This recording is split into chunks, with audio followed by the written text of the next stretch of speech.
أهلا وسهلا بكم في حلقة جديدة من أسرار الشرق الأوسطية. في الوقت الذي اتفق فيه الأمريكي والإسرائيلي وبعد زيارة سوليفان مستشار الأمن القومي الأمريكي إلى تل أبيب واتفاقه مع جميع أطراف غرفة الحرب من داخلها وإلى جانب من هم بخارجها والاستخبارات شين بيت موساد إسرائيلي، كل هؤلاء أرادوا تحويلا مباشرا ذكره بالحرف غانتس، وقال إن الحرب ستصل إلى الآذاب بشكل هادئ وسري، وهذه هي الفترة الثانية أو المرحلة الثانية من الحرب كما يريدها الأمريكي. وافق عليها غانتس، جالنت، وأيضا نتنياهو. فأصبح واضحا أن الأمر ذهب باتجاه إنفاذ القرار، وسيأتي كل من وزير الدفاع الأمريكي وأكثر من شخصيات أمريكية ذات تأثير من أجل الحسم في باقي النقط، وقد أطلع على جميع الخطط بالنسبة للمرحلة القادمة.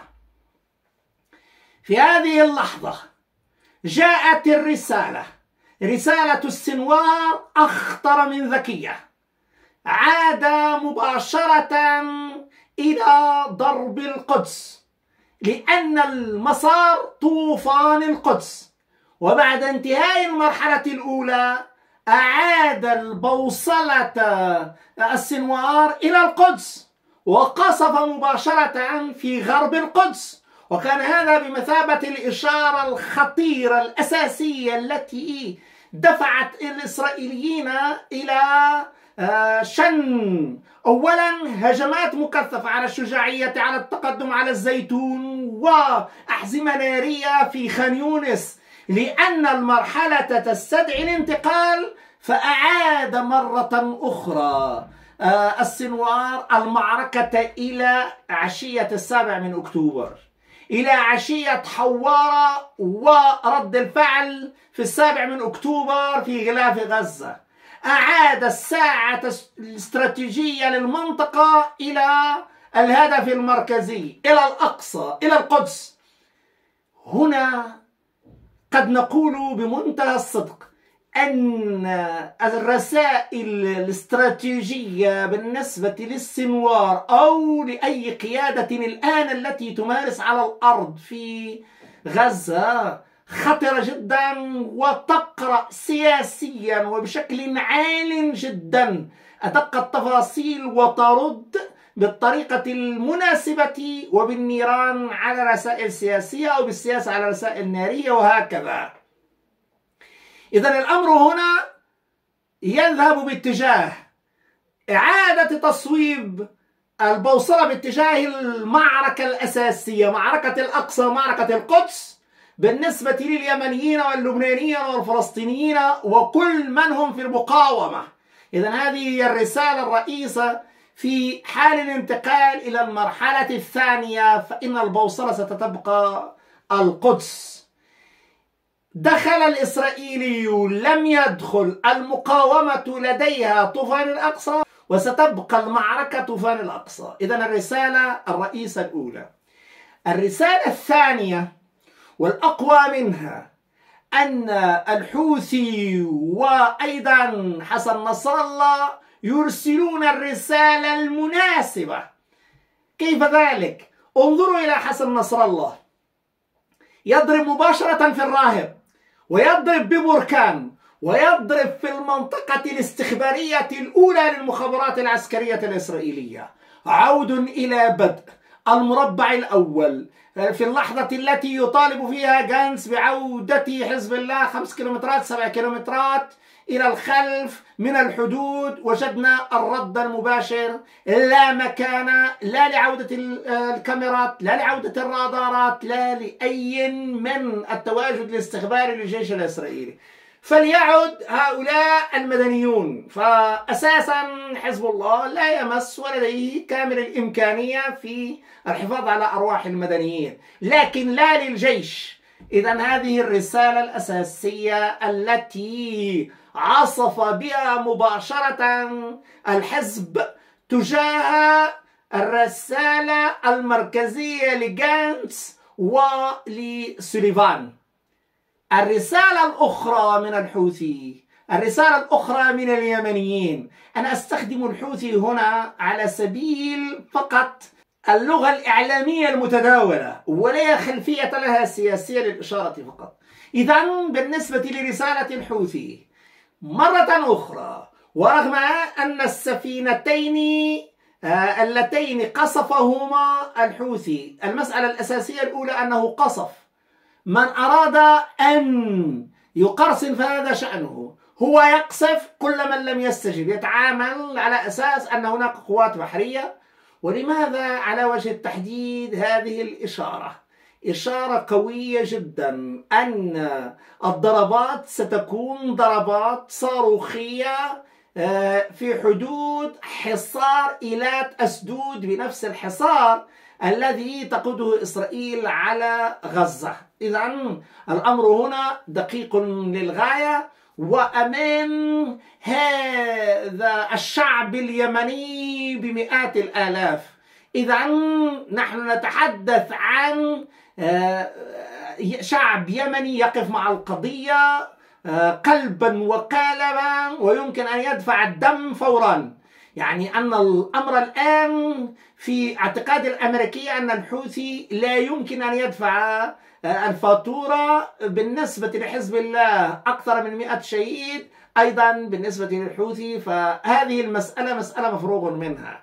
وهذا الذي يصدم الغرب في ظل هذه التحولات من البحر ومن الجبهة الشمالية، من الصواريخ، صواريخ بركان وصواريخ ضد السفن.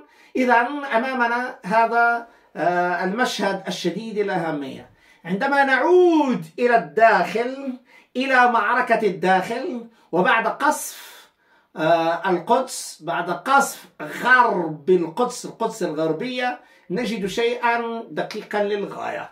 نجد ضربة القيادة في جحر الديك، لأن من هناك إلى البحر أهم خاصية استراتيجية جحر الديك. هناك أكثر من 10 جنود قتلوا. أيضا بالنسبة للآليات، يقول أبو عبيدة بأن أمر 100 آلية في ال5 أيام، أي المعدل الثابت ل20 آلية كما ذكرت تماما في كل يوم. هذه المعادلة الآن أصبحت معادلة دائمة في معركة الاستنزاف ضد إسرائيل.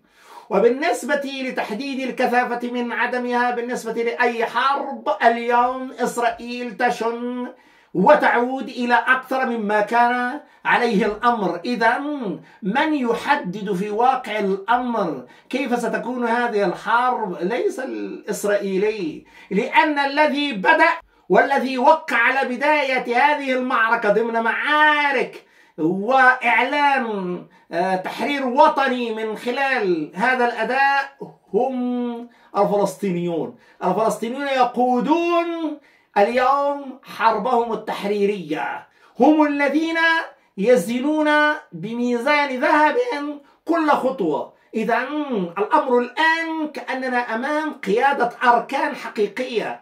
الأمر لا يتعلق بأخطاء. انظروا إلى قيادة في 65 يوما، انظروا إلى عشرات الأخطاء في القيادة هناك في إسرائيل. عندما نقارن بين أخطاء هذا الجانب وهذا الجانب وبتجرد، سنجد أن الأقل أخطاء على الصعيد العسكري الجانب الفلسطيني. أي منظور عقلاني، لا بالنسبة للضربة الاستباقية ولا ما بعدها إلى آخره، ولا في التصرف. ويخسر الجانب الفلسطيني بعضا من طاقته وبعضا من أجل الربح التكتيكي في هذه المعركة، لأنها معركة بتسجيل النقط وليس معركة لإنهاء الكيان كما يعتقد البعض. إذن الأمر هنا هذا التحول الاستراتيجي، الانتقال إلى مرحلة أخرى، هذا أمره متعلق بساعة إقليمية وبظرف دولي. الآن الأمريكي ومع وجود 8 أمريكيين ومع عدد الخسائر بالنسبة للجثث وغيرها، وأمام الأداء بالنسبة للقصف الآن نتنياهو لا يهتم للأسرى. انتهى هذا الموضوع، قاله الناطق الرسمي باسم حماس ولا يزال متواصلا. لكن أمام عدم اهتمام إسرائيل بأسرى أصبح واضحا الآن أنهم جثث، إما جثثا وإما أنه يفرج عنهم، ودائما بنيران إسرائيلية. أسرى اليوم في نظر الجميع أن إسرائيل بأخطاء إسرائيل بضربات القصف الجوي مهم جدا، أن الذي حافظ عليه وبشكل مباشر السنوار في الأنفاق هم الأطفال والنساء، ما دون ذلك من الرجال فهم على الأرض ويمكن أن يتحملوا ما تحمله تماما المقاوم، لأن فلسفة الرحمة للطفل والمرأة هذا أمر يعرفه الجميع، وهذا أمر ديني قبل أي شيء. أما بالنسبة للأسرى فالأسير والمأسور يأكل مما يؤكل، وهكذا فبالنسبة لدرجة الأمن لدى الآسر كالمأسور تماما، وبالتالي فإن لا إمكانية لإعطاء ما يزيد عن تأمين الآسر لنفسه. على أي إذن الوضعية اليوم في جحر الديك، الوضعية في الشيخ رضوان، وأمام القصف الذي كان ينتظره، أنا أعتقد على الأقل وقناعة مني أن بتتبع أدق التفاصيل، لا بالنسبة للقراءة الإسرائيلية التقارير الإسرائيلية ولا الأمريكية ولا الفرنسية ولا أيضا الفلسطينية من المقاومة، فإن المقاومة اليوم أصبحت بجنود يتحركون حسب المواقع، ليس هناك جنود ثابتون. الأمر في خان يونس أمر آخر، لكن في الشجاعية ومع قول بيان كتائب القسام بعودة مجاهدين أو كما قيل في البيان بهذه العودة، يعني أن هناك عودة إلى مكان وانطلاق إلى مكان، يعني أن في الأمر فرق متنقلة، وأن فرقة الشجاعية يمكن أن تضرب في الشجاعية، يمكن أن تضرب في الزيتوني، يمكن أن تضرب في جباليا، يمكن أن تضرب في أي لحظة حسب التكتيك المرغوب فيه.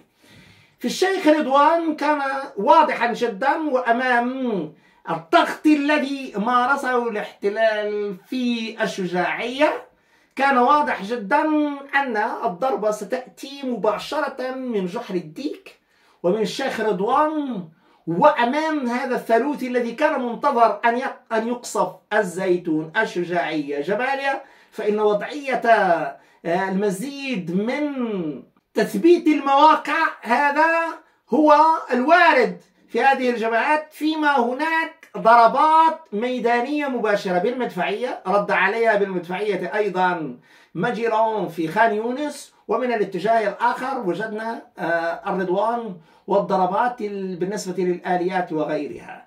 اليوم هناك تجمعات، لا بد من ضربات بالتجمعات. الآن بالنسبة للدبابات داخل الشوارع وغيرها والتي أصبحت صيدا محتملا، فبالنسبة لإعادة توسيع هذه الجبهات من خارج التجمعات أصبح واضح إما أن يقبل الإسرائيلي بعودة مرة أخرى الغزيين إلى الشمال، آنذاك يمكن أن يصبح الوضع مطبعا بطريقة أو بأخرى كحالة الضفة، ويمكن أن يسير الأمر باتجاه المزيد من القصف. عاد الآن بمجرد نهاية زيارة سوليفان عاد كل شيء إلى ما كان عليه سابقا، القصف مرة أخرى بنفس الطريقة السالفة، كأن هذه الزيارة والتحول وكل هذا شيء منتهٍ. والمربعات اليوم التي يحاول أن يعمل عليها الفلسطيني استثنائية، لأن ما يجري حاليا أن هناك ضربات موجهة، واليوم أيضا مرر الجيش الإسرائيلي 9 قتلى كما كان في وضع البارحة ب10 قتلى، ولكن باختلاف بالنسبة للذي قنصهم بشكل مباشر الجيش الإسرائيلي، وبالنسبة للذين سقطوا في سلاح الدبابات، وأيضا بالذين كانوا من ضمن الاحتياط وقادوا عمليات إما عبر الآليات وإما غيرها. إذا أمامنا نفس التصرف، نفس النتيجة، نفس الآليات، نفس ما يعترف به الجيش الإسرائيلي اعترف به مباشرة.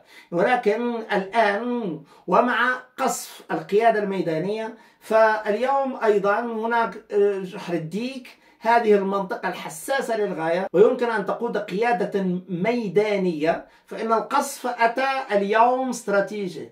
قصف القيادة الميدانية في جحر الديك، قصف القيادة الميدانية في شمال شرق خان يونس.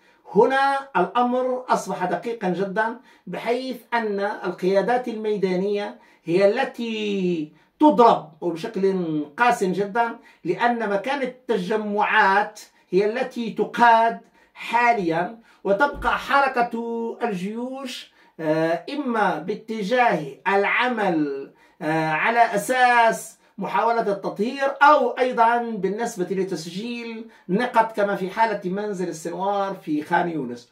وعلى العموم فإن اليوم أيضا نفس النتيجة، وبنفس عديد القتلى والجرحى. كل هذا يتم بشكل روتيني، وهذا الذي نرى أن في اللحظة التي قاد فيها الجيش الإسرائيلي انتقاله إلى ما سمي بالحرب الأقل كثافة، وجدنا أن النتيجة واحدة تقريبا، وبالتالي فإن إسرائيل عادت إلى نيرانها.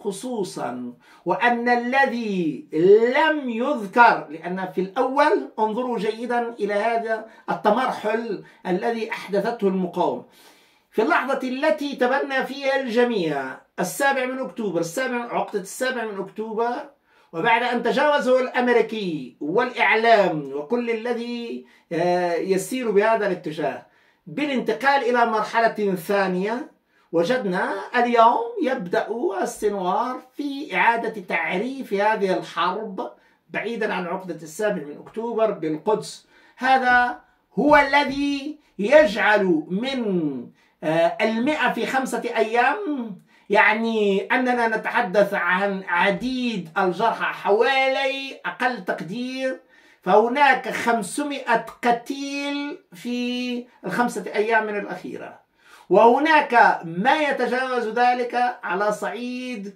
تماما إصابات هائلة للغاية بخصوص ما يجري الآن. إذا لدينا قراءة خطيرة جدا للخارطة، رد ذكي للغاية، ثم ثبات ميداني في شجاعية الزيتون وفي جباليا، وأيضا هناك ضربة شديدة الفعالية في جحر الديك وضرب القيادات المدنية، ومن ثم أيضا باقي التفاصيل. هناك تفاصيل كثيرة، لكن المهم هي وصول الرسالة إلى سوليفان. هذا هو المهم الآن أمام الخسائر نفسها. 500 مصاب في أقل من 5 أيام، وأيضا المهم إعادة البوصلة إلى القدس وضرب القيادتين الميدانيتين في كل من جحر الديك في شمال غزة، وضرب القيادة الميدانية في شمال شرق خان يونس، مما يعني أن القيادات الميدانية الآن تقصف بشكل عال للغاية. شكرا جزيلا وإلى اللقاء.